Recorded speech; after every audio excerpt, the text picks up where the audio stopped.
ನನಗೆ ಮೊದ್ಲಾಗೆ ಖುಷಿ ಏನಪ್ಪಾ ಅಂದ್ರೆ ಅಂಗನವಾಡಿ ಶಿಕ್ಷಕಿಯಾಗಿ ಮಕ್ಕಳಿಗೆಲ್ಲ ಪಾಠ ಮಾಡ್ಕೊಡೋದು ಅಂದ್ರೆ ತುಂಬಾ ಇಷ್ಟ ಆಯ್ತು.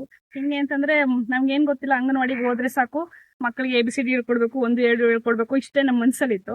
ಬಟ್ ನಮ್ಮ ವಲಯದಲ್ಲೆಲ್ಲ ಮಾಡುವಾಗ ಬೇಸಿಕ್ ಆಗಿ ಏನ್ ಬೇಕು, ಮಕ್ಕಳಿಗೆ ಏನ್ ಹೇಳ್ಕೊಡ್ಬೇಕು ಅದನ್ನ ಹೇಳ್ಕೊಡ್ತಾ ಇದ್ರು. ನನ್ಗೆ ಈಗ ಹೊಸ ನ್ಯೂ ಅಪಾಯಿಂಟ್ ಆಗಿರೋದ್ರಿಂದ ನನ್ಗೆ ಅಷ್ಟೇನ್ ಗೊತ್ತಿರ್ಲಿಲ್ಲ.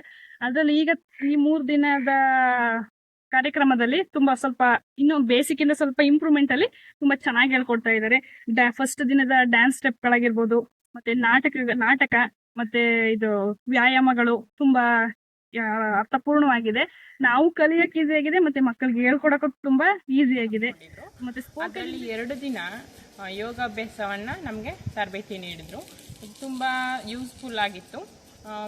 ನಿನ್ನೆ ಮತ್ತು ಇವತ್ತು 2 ದಿನವೂ ಕೂಡ ನಮಗೂ ಯೂಸ್ ಆಯಿತು ಯೋಗದಿಂದ. ಮತ್ತು ನಾವು ಮಕ್ಕಳಿಗೆ ಯಾವ ರೀತಿ ಯೋಗವನ್ನು ಸಿಂಪಲ್ಲಾಗಿ ಮಕ್ಕಳಿಗೆ ಯೂಸ್ ಆಗಂಗೆ, ಅವ್ರಿಗೂ ಕಷ್ಟ ಆಗದೆ ಇರೋ ರೀತಿ ಈಸಿ ವೇನಲ್ಲಿ ಮಕ್ಕಳಿಗೆ ಕಳಿಸೋದಕ್ಕೂ ಅನುಕೂಲ ಆಯಿತು. ಮತ್ತು ತುಂಬ ಯಾವ ರೀತಿ ನಮ್ಮ ಆರೋಗ್ಯವನ್ನು ಕಾಪಾಡ್ಕೋಬೇಕು, ಈಗಿನ ಜನ್ರೇಷನ್ ಯಾವ ಥರ ಇದೆ ಅದನ್ನು ನಾವು ಈಗಿನ ಜನ್ರೇಷನಲ್ಲಿ ಯೋಗದಿಂದ ನಮ್ಮ ಆರೋಗ್ಯವನ್ನು ಯಾವ ರೀತಿ ನಾವು ಕಾಪಾಡ್ಕೊಳ್ಬೇಕು ಅನ್ನೋದ್ರ ಬಗ್ಗೆ ತುಂಬಾ ಚೆನ್ನಾಗಿ ನಮಗೆ ತಿಳಿಸ್ಕೊಟ್ರು. ಅದೇ ರೀತಿ ಯೋಗದಿಂದ ಯಾವ್ಯಾವ ಪ್ರಯೋಜನ ಆಗುತ್ತೆ ಅದನ್ನೆಲ್ಲ ಕೂಡ ನಮಗೆ ತರಬೇತಿನಲ್ಲಿ ತಿಳಿಸ್ಕೊಟ್ರು. ಪ್ರಸ್ತುತ ಸನ್ನಿವೇಶದಲ್ಲಿ ಇಂಗ್ಲೀಷ್ ತುಂಬಾ ಅವಶ್ಯಕತೆ ಇರೋದ್ರಿಂದ ಇವರು ನಮಗೆ ಸ್ಪೋಕನ್ ಇಂಗ್ಲೀಷ್ ತರಗತಿಯಲ್ಲಿ ಹೇಗೆ ನಾವು ಮಕ್ಕಳಿಗೆ ಇಂಗ್ಲೀಷನ್ನು ಹೇಳ್ಕೊಡ್ಬೋದು, ಯಾವ ರೀತಿ ಪ್ರತಿದಿನ ನಾವು ದಿನನಿತ್ಯ ಮಾತಾಡುವಾಗ ಯಾವ್ಯಾವ ಪದಗಳನ್ನು ಬಳಸಬೇಕು, ಡೈಲಿ ಕಮ್ಯುನಿಕೇಷನ್ ಮಾಡುವಾಗ ಇಂಗ್ಲೀಷ್ ಪದಗಳನ್ನು ಬಳಕೆ ಮಾಡೋದ್ರಿಂದ ನಮಗೆ ಇಂಗ್ಲೀಷು ತಾನಾಗೆ ಬರುತ್ತೆ. ಅದನ್ನು ಅಂಗನವಾಡಿನಲ್ಲಿ ಯಾವ ರೀತಿ ಮಕ್ಕಳ ಜೊತೆ ಕಮ್ಯುನಿಕೇಟ್ ಮಾಡಬೇಕು ಇದನ್ನೆಲ್ಲ ತುಂಬ ಚೆನ್ನಾಗಿ ತಿಳಿಸ್ಕೊಟ್ರು. ಸೊ ಇಂತಹ ಒಂದು ತರಗತಿಗಳನ್ನು ಮುಂದಿನ ದಿನಗಳಲ್ಲಿ ಹೆಚ್ಚು ನಡೆಸೋದ್ರಿಂದ ಅಂಗನವಾಡಿ ಕೇಂದ್ರಗಳಲ್ಲಿ ಮಕ್ಕಳ ದಾಖಲಾತಿಯನ್ನು ಹೆಚ್ಚು ಮಾಡೋದ್ರ ಜೊತೆಗೆ ನಮ್ಮ ಒಂದು ನಾಲೆಡ್ಜನ್ನು ಅಥವಾ ನಾವು ನಮ್ಮ ಒಂದು ಕೌಶಲವನ್ನು ಹೆಚ್ಚು ಪಡಿಸ್ಕೊಂಡು ನಾವು ಅಂಗನವಾಡಿ ಕೇಂದ್ರದಲ್ಲಿ ಕಾರ್ಯನಿರ್ವಹಿಸೋದಕ್ಕೆ ಸಹಾಯ ಆಗುತ್ತೆ. ಹಾಗಾಗಿ ಮತ್ತೆ ಸ್ಪೋಕನ್ ಇಂಗ್ಲಿಷ್ ಕ್ಲಾಸ್ ಅಂತ ಒಂದು ತಗೊಂಡ್ರು, ಅದು ತುಂಬಾ ಖುಷಿ ಕೊಡ್ತು. ನಮ್ಗೆ ಪಿಕ್ಚರ್ಸ್ ಗಳಿರೋಂತಹ ಆಕ್ಟಿವಿಟೀಸ್ ಕೊಟ್ಬಿಟ್ಟು ಆ ಪಿಕ್ಚರ್ಸ್ ನೋಡ್ಕೊಂಡು ನಾವೇ ಸ್ವಂತ ಇಂಗ್ಲಿಷ್ ವರ್ಡ್ಗಳನ್ನ ಮತ್ತೆ ಸೆಂಟೆನ್ಸ್ ಗಳನ್ನ ಅದು ಸರಿನೋ ತಪ್ಪೋ ಕ್ರಿಯೇಟ್ ಮಾಡಿ ಸ್ವತಃ ನಮ್ಮ ಓನ್ ಆಗಿ ಹೇಳೋ ಅಂತದ್ದು ಒಂದು ಅವಕಾಶ ಕೊಟ್ರು.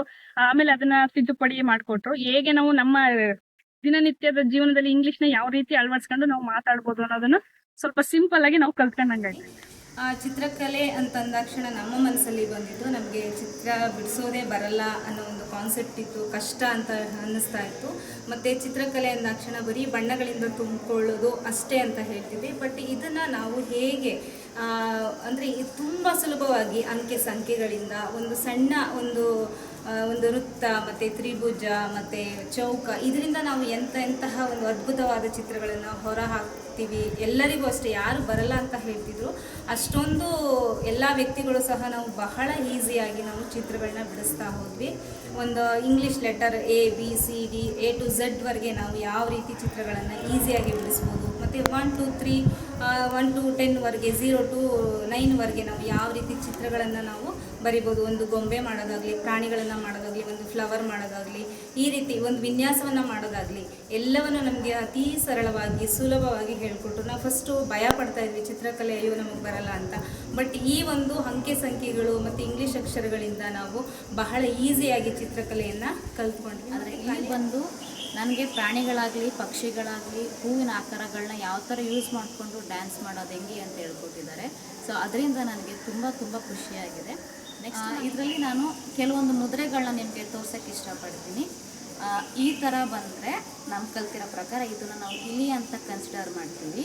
ಒಂದು ಮುಖನ ಹಿಂಗೆ ಇಟ್ಕೊಂಡು ಈ ಥರ ಮಾಡ್ಕೊಂಡು ಹೋದರೆ ಇದನ್ನು ನಾವು ಮಕ್ಕಳಿಗೆ ಆನೆ ಅಂತ ನಾವು ತೋರ್ಸೋಕ್ಕೆ ಇಷ್ಟಪಡ್ತೀನಿ. ಆನೆನ ಇನ್ನೂ ಒಂಥರ ತೋರಿಸ್ಬೋದು. ಈ ಥರ ಆ್ಯಕ್ಷನ್ ಮಾಡಿ ಕಿವಿ ಆ್ಯಕ್ಷನ್ ಮಾಡಿ ಕೂಡ ನಾವು ಆನೆ ಅಂತ ತೋರಿಸ್ಬೋದು. ಆಮೇಲೆ ಹೂವನ್ನ ಯಾವ ಥರ ಅರಳುತ್ತೆ ಅಂದ್ಕೊಂಡು ನಾವು ಹಿಂಗೆ ಡಿಸ್ಪ್ಲೇ ಮಾಡಿ ನಾವು ಹಿಂಗೆ ಮಕ್ಕಳಿಗೆ ತೋರಿಸ್ಬೋದು. ಆಮೇಲೆ ಕೆಲವೊಂದು ನಮಗೆ ಕಾನ್ಸೆಪ್ಟ್ ಇದೆ, ಚಂದ್ರ, ನಕ್ಷತ್ರ ಮತ್ತು ಸೂರ್ಯ ಅಂತ. ಸೊ ಸೂರ್ಯನ ನಾವು ಹಿಂಗೆ ಉದಯಿಸ್ಕೊಂಡು ಈ ಥರ ನಾವು ಸೂರ್ಯನ ತೋರಿಸ್ತೀವಿ. ಅದೇ ರೀತಿ ಚಂದ್ರನ ನಾವು ಹಿಂಗೆ ಮಾಡಿಕೊಂಡು ಇದರಲ್ಲಿ 3 ಮುಷ್ಟಿಯನ್ನು ಹಿಂಗೆ ಮಾಡಿಕೊಂಡು ಈ ಥರ ಅರ್ಧ ಆಕಾರ ಬರಬೇಕು. ಇದು ನಾವು ಚಂದ್ರ ಅಂತ ತೋರಿಸ್ತೀವಿ. ಅದೇ ರೀತಿ ನಕ್ಷತ್ರನ ಈ ಥರ ಬ್ಲಿಂಕ್ ಮಾಡಿದ್ರೆ ಮಕ್ಕಳಿಗೆ ತುಂಬ ಖುಷಿಯಿಂದ ಅವರು ನಕ್ಷತ್ರನೂ ಕೂಡ ಫೈಂಡ್ ಔಟ್ ಮಾಡ್ತಾರೆ. ಈ ಥರ ತುಂಬ ನಮಗೆ ವಿತ್ ಆ್ಯಕ್ಷನ್ಸನ್ನು ನಮಗೆ ಟ್ರೈನಿಂಗಿಂದ ಕಲ್ತಿದ್ದೀವಿ. ಅದು ಆ ರೂಮು ಕೂಡ ತುಂಬ ಅದ್ಭುತವಾಗಿತ್ತು. 2 ಹಾಸಿಗೆ ಇತ್ತು, ಮತ್ತು ಫ್ಯಾನು, ಲೈಟಿಂಗ್ಸು, ಶೌಚಾಲಯ ತುಂಬ ಎಲ್ಲ ಸುಸೂತ್ರವಾಗಿ ಚೆನ್ನಾಗಿತ್ತು. ತುಂಬ ಮನಸ್ಸಿಗೆ ಆನಂದ ಆಯಿತು. ಆನಂತರ ನಾವು ಎಲ್ಲ ಫ್ರೆಂಡ್ಸ್ಗಳು ಕೂಡ ಎಲ್ಲರೂ ಇರೋದ್ರಿಂದ ಫ್ರೆಂಡ್ಸ್ಗಳ ಜೊತೆ ಎಲ್ಲ ಊಟದ ಹಾಲ್ಗೆ ಹೋದ್ವಿ. ಆನಂತರ ಊಟದ ಹಾಲು ಕೂಡ ತುಂಬ ವೆರೈಟಿ ಊಟ ಕೊಡ್ತಾಯಿದ್ರು ನಮಗೆ. ಎಲ್ಲ ಸ್ವೀಟಾಗಿ ಕೊಡ್ತಾಯಿದ್ರು.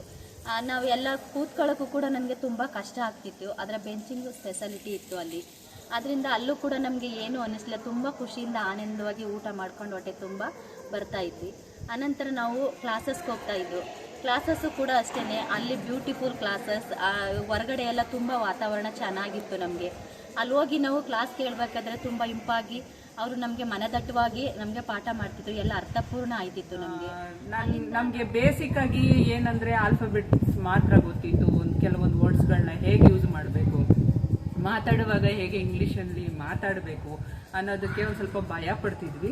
ಆದರೆ ಈ ಸ್ಪೋಕನ್ ಇಂಗ್ಲೀಷ್ ಕ್ಲಾಸಿಗೆ ಬಂದ ಮೇಲೆ ನಮಗೆ ಎಲ್ಲೇ ಹೋದ್ರೂ ನಾವು ಇಂಗ್ಲೀಷನ್ನು ಅಡಾಪ್ಟ್ ಮಾಡಿಕೊಂಡು ನಾವು ಅದನ್ನು ಜೊತೆಗೆ ಸೇರಿಸಿ ನಾವು ಮಾತಾಡೋದನ್ನು ಈ ಸ್ಪೋಕನ್ ಇಂಗ್ಲೀಷ್ ಕ್ಲಾಸಲ್ಲಿ ಕಲ್ತಿದ್ದೀವಿ.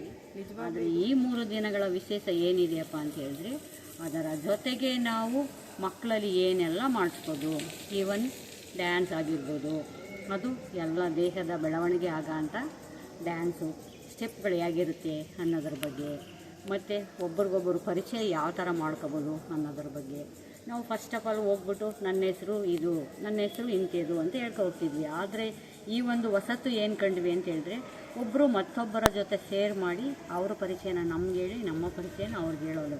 ಅದೇ ರೀತಿ ನಾವು ಮಕ್ಕಳಲ್ಲೂ ಮಾಡಿಸ್ಬೋದು ಅನ್ನೋದು ಕಂಡ್ಕೊಂಡ್ವಿ. ಮತ್ತು